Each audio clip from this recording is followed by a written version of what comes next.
നിങ്ങൾ ഈ വസിയ്യത്തൊക്കെ സൂക്ഷിച്ചോളണേ. മരണം നിങ്ങൾക്കും വരും, അതോർത്തുകൊള്ളണേ. എന്റെ വസിയ്യത്ത് നഷ്ടപ്പെടുത്തല്ലേ എന്ന് ഉമറുൽ ഫാറൂഖ് തങ്ങളോട് സിദ്ദീഖുൽ അക്ബർ തങ്ങൾ വസിയ്യത്തെല്ലാം പറഞ്ഞു. സിദ്ദീഖുൽ അക്ബർ തങ്ങൾ വഫാത്തായി. ഇർതജ്ജത്തിൽ മദീനത്തു ബിൽ ബുകാഇ, മദീന മുഴുവനും കരഞ്ഞു നിലവിളിച്ച് പ്രകമ്പനം കൊള്ളാൻ തുടങ്ങി. വദഹിശൽ ഖൗമു ഖൗമു കയൗമ മൗതി റസൂലില്ലാഹി സ്വല്ലല്ലാഹു അലൈഹി വസല്ലമ. നബി സ്വല്ലല്ലാഹു അലൈഹി വസല്ലമ തങ്ങൾ വഫാത്തായതിൽ പിന്നെ അതുപോലെ ഒരു ദുഃഖത്തിന്റെ ദിവസം മദീനയിൽ വന്നത് സിദ്ദീഖുൽ അക്ബർ തങ്ങൾ വഫാത്തായപ്പോഴാണ്. മഹാനായ സിദ്ദീഖുൽ അക്ബർ തങ്ങൾ വസിയ്യത്ത് ചെയ്തു. വഔസാ അൻ തഗ്സിലഹു സൗജതുഹു, ഭാര്യയോട് ജനാസ കുളിപ്പിക്കാൻ വസിയ്യത്ത് ചെയ്തിരുന്നു. അസ്മാ ബിൻത് ഉമൈസ് എന്നവരാണ് ജനാസ കുളിപ്പിച്ചത്. ഫഹിയ അവ്വലു ഇംറഅത്തിൻ ഗസലത് സൗജഹാ, ആദ്യമായി ഭർത്താവിന്റെ ജനാസ കുളിപ്പിച്ച ഭാര്യയാണ് മഹദിയായ അസ്മാ ബിൻത് ഉമൈസ് റളിയല്ലാഹു അൻഹാ. ഇസ്ലാമിലെ ആദ്യത്തെ സംഭവമാണ്. എന്നിട്ട് വഔസാ അയ്യുദ്ഫന ഇലാ ജംബി റസൂലില്ലാഹി സ്വല്ലല്ലാഹു അലൈഹി വസല്ലമ, നബി സല്ലല്ലാഹു അലൈഹി വസല്ലമ തങ്ങളുടെ ചാരത്ത് മറമാടാൻ വേണ്ടി വസിയ്യത്ത് ചെയ്തു. വഖാല, ഈ സംഭവം സാധാരണ ഞങ്ങൾ പറയാറുണ്ട്, ഒരുപക്ഷെ സ്നേഹപ്രപഞ്ചത്തിലും പറഞ്ഞിട്ടുണ്ട്. എന്നാൽ ഇനിയുള്ള പരാമർശം ഞാൻ ആദ്യമായി സ്നേഹപ്രപഞ്ചത്തിൽ പറയുകയാണ്. സിദ്ദീഖുൽ അക്ബർ തങ്ങൾ പറഞ്ഞു, ഇദാ അനമിത്തു, ഞാൻ മരണപ്പെട്ടു പോയാൽ ഫജീഉ ബി അലൽ ബാബ്, എന്റെ ജനാസ കൊണ്ടുപോയി മുത്തുനബി തങ്ങളുടെ കവാടത്തിൽ വെക്കണം. യഅനി ബാബൽ ബൈത്തില്ലദീ ഫീഹി ഖബറു റസൂലില്ലാഹ്, നബി സല്ലല്ലാഹു അലൈഹി വസല്ലമ തങ്ങളുടെ ഖബറു ശരീഫുള്ള റൂമിന്റെ വാതിൽക്കൽ കൊണ്ടുവെക്കണം. ഫദ്ഫഊഹു, എന്നിട്ട് ആ വാതിൽ നിങ്ങളൊന്ന് മുട്ടണം. ഫൈൻ ഫുതിഹ ലക്കും, ആ വാതിൽ തുറക്കപ്പെട്ടാൽ എന്നെ അവിടെ മറമാടണേ. ഖാല ജാബിറുൻ, ജാബിർ റളിയല്ലാഹു അൻഹു പറയാണ്, ഫൻതലഖനാ ഫദഫഅനൽ ബാബ, ഞങ്ങൾ പോയി മുത്തുനബി തങ്ങളുടെ ഹുജ്റത്തു ശരീഫയുടെ വാതിലൊന്ന് മുട്ടി. വഖുൽനാ, എന്നിട്ട് ഞങ്ങൾ പറഞ്ഞു, ഹാദാ അബൂബക്കർ സിദ്ദീഖ് ഖദ് ഇശ്തഹാ അൻ യുദ്ഫന ഇൻദൻ നബി സ്വല്ലല്ലാഹു അലൈഹി വസല്ലം, ഇത് സിദ്ദീഖുൽ അക്ബറാണ് നബിയേ, അവിടുത്തെ ചാരത്ത് മറമാടപ്പെടാൻ മോഹത്തിലാണ് നബിയേ എന്ന് ഞങ്ങൾ പറഞ്ഞു. ഫഫുതിഹൽ ബാബു, വാതിൽ തുറക്കപ്പെട്ടു. വലാ നദിരീ മൻ ഫതഹ ലനാ, ആരാണ് ആ വാതിൽ തുറന്നതെന്ന് ഞങ്ങൾക്കറിയില്ല. വഖാല ലനാ, എന്നിട്ട് ഞങ്ങളോട് പറഞ്ഞു, ഉദ്ഖുലൂ അദ്ഖിലൂ, നിങ്ങൾ പ്രവേശിപ്പിച്ചോളൂ.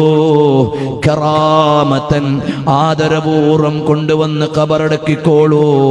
വലാ നറാ ശഖ്സൻ വലാ ശൈആ, ഒരാളെയും ഒരു വസ്തുവിനെയും ഞങ്ങൾ അവിടെ കണ്ടില്ല.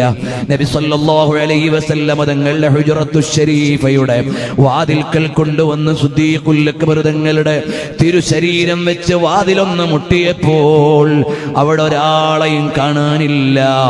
ആരാണ് വാതിൽ തുറന്നത് അറിയില്ല, ആരാണ് ഞങ്ങൾക്കുത്തരം ചെയ്തത് അറിയില്ല. അതെ, മറ്റൊരു നിവേദനത്തിൽ കാണാം, അതെ, ഹബീബിനെ ഹബീബിലേക്ക് ചേർത്തോളൂ എന്നൊരു ശബ്ദമാണ് ഞങ്ങൾ കേട്ടത്. വസല്ല അലൈഹി ഉമർ ഇബ്നുൽ ഖത്താബ്, ഉമർ ഇബ്നുൽ ഖത്താബ് തങ്ങളാണ് ജനാസ നിസ്കരിച്ചത്. ഫീ മസ്ജിദി റസൂലില്ലാഹി സ്വല്ലല്ലാഹു അലൈഹി വസല്ലമ, മസ്ജിദുൻ നബവിയിൽ മാ ബൈന ഖബരി വ മിൻബരി റൗദത്തും മിൻ റിയാദിൽ ജന്നയിൽ വെച്ചാണ് സിദ്ദീഖുൽ അക്ബർ തങ്ങളുടെ ജനാസ നിസ്കരിച്ചത്. വഹുമില അലസ്സരീരില്ലദീ ഹുമില അലൈഹി റസൂലുള്ളാഹ് നബി സല്ലല്ലാഹു അലൈഹി വസല്ലം തങ്ങളുടെ തിരുശരീരം ഏതൊരു കട്ടിലിൽ കിടത്തിയാണോ ഉയർത്തിക്കൊണ്ടുവന്ന് വെച്ചത്, അതേ കട്ടിലിൽ തന്നെയാണ് സിദ്ദീഖുൽ അക്ബർ തങ്ങളുടെ ശരീരവും കിടത്തിയത്. വഹുവ സരീറു ആയിഷ റളിയല്ലാഹു അൻഹാ, അത് ആയിഷ ഉമ്മന്റെ വീട്ടിലുള്ള മുത്തുനബി തങ്ങളുടെ കട്ടിലായിരുന്നു. ആ കട്ടിലിൽ കിടത്തിയിട്ടാണ് സിദ്ദീഖുൽ അക്ബർ തങ്ങളുടെ തിരുജനാസ വഹിച്ചവിടെ കൊണ്ടുവന്നത്. ഓ മുഅ്മിനീങ്ങളെ, നബി സല്ലല്ലാഹു അലൈഹി വസല്ലം തങ്ങൾ ഖബറു ശരീഫിന്റെ ഉള്ളിൽ ജീവനോടെ കിടന്ന് സ്വീകരിച്ചതല്ലേ, ഇതുപോലെ തന്നെ ഉമറുൽ ഫാറൂഖ് തങ്ങളെയും സ്വീകരിച്ചു എന്ന് ഷറഫുൽ മുസ്തഫ എന്ന ഗ്രന്ഥത്തിലില്ലേ. ഹബീബായ തങ്ങൾ അവിടെ തന്നെ ഹയ്യുൻ ഫീ ഖബരിഹി, ഖബറിന്റെ ഉള്ളിൽ ജീവനോടെയുണ്ട്, വിശ്വാസികളെ സ്വീകരിക്കുന്നുണ്ട്. ഇന്നലെ നമ്മൾ ഹദീസ് ഉദ്ധരിച്ച് പറഞ്ഞിട്ടുണ്ട്, ഈ സ്നേഹപ്രപഞ്ചത്തിന്റെ സദസ്സും ഹബീബായ സല്ലല്ലാഹു അലൈഹി വസല്ലം തങ്ങളുടെ തിരുഹളറത്തിലേക്കൊന്ന് ചേർത്ത് വെച്ച് അവിടുത്തെ പൊരുത്തം കിട്ടി. നാളെ ഏതായാലും ഏതെങ്കിലും ഒരു കൊല്ലം ഇതിൽ സംസാരിക്കുന്ന ഞാൻ ഉണ്ടാവില്ല. കേൾക്കുന്നവർ മാറി മാറി വരും. എല്ലാവരും ഈ ലോകത്തോട് യാത്രയാകും. നാളെ ആഖിറത്തിലേക്ക് പോകുമ്പോൾ കൊണ്ടുപോകാനുള്ളൊരു കരുത്തു സ്വത്തായി, ഒരു വലിയ സമ്പാദ്യമായി ഈ പറയുന്ന മഹത്തുക്കളുടെ, മഹാന്മാരായ ഇമാമുകളുടെ മഹനീയമായ ബർക്കത്ത് കൊണ്ട് ഹബീബായ സല്ലല്ലാഹു അലൈഹി വസല്ലം തങ്ങളിലേക്ക് ഞങ്ങളെ ഒന്ന് ചേർത്തു തരണം. അല്ലാഹ് ചമക് തുജ്സേ പാത്തേ ഹേ സബ് പാനെ വാലേ, മേരാ ദിൽ ഭീ ചമകാ ദേ ചമകാനെ വാലേ. ഓ ഹബീബായ തങ്ങളെ, അവിടുന്ന് എത്രയെത്ര സ്ഥലങ്ങളാണ് പ്രദീപ്തമാക്കി മാറ്റിയത്, പ്രശോഭിതമാക്കി മാറ്റിയത്. എന്റെ ഹൃദയത്തിലേക്കും ഒന്ന് നോക്കിയിട്ട് ഖൽബൊന്ന് പ്രകാശിപ്പിച്ചു തരണേ എന്നിമാമേ അഹ്മദ് റിളാ ഖാൻ തങ്ങൾ പറഞ്ഞ വരി ബർക്കത്തിനു വേണ്ടി ഞങ്ങളുടെ ഖൽബുമൊന്ന് പ്രകാശിതമായി കിട്ടാൻ. ഡാൽ ദേ ഖൽബ് മേ അസമത്തെ മുസ്തഫ, സർകാർ ദോ ആലം പേ ലാഖോ സലാം.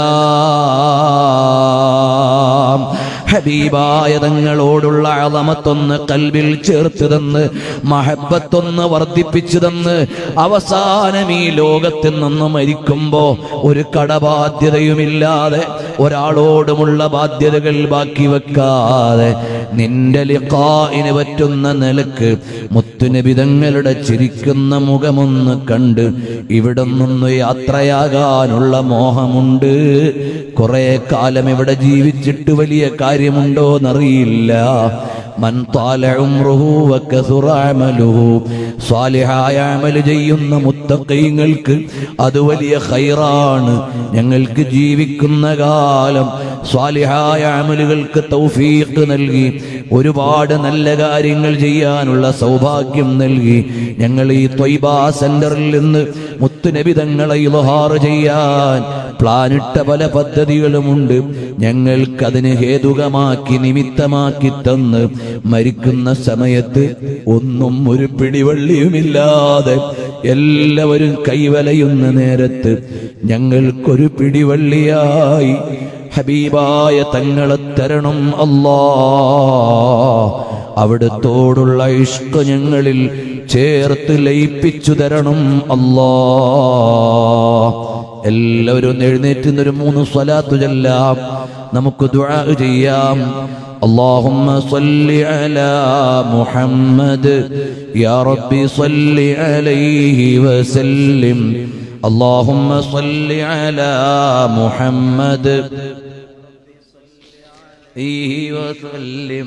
اللهم صل على محمد يا ربي صل عليه وسلم.